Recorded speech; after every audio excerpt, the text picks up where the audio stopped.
রবীন্দ্রনাথ ঠাকুরের কবিতা বিপদ। আমি ভিক্ষা করে ফিরতেছিলেন গ্রামের পথে পথে, তুমি তখন চলেছিলে তোমার স্বর্ণরথে।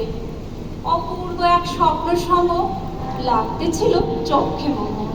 কি বিচিত্র শোভা তোমার, কি বিচিত্র সাজ।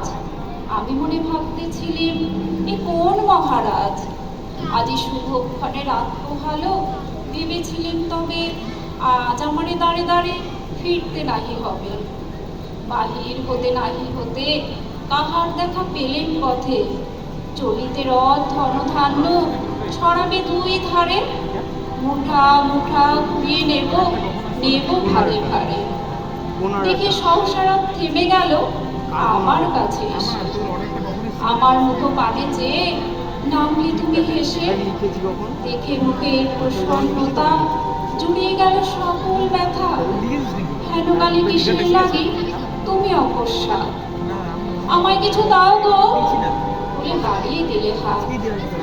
মরি একই কথা রাজাধিরাজ, আমায় দাও গো কিছু। শুনে ক্ষণকালের তরে রইল মাথা নিচু।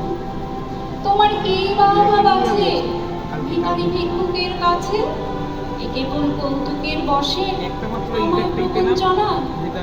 ঝুলি হতে দিলেন তুলে একটি ছোট কলা।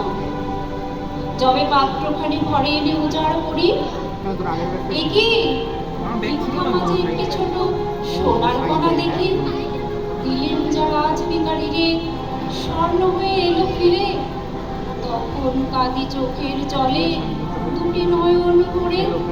তোমায় কেন দিইনি আমার সকল শূন্য করে।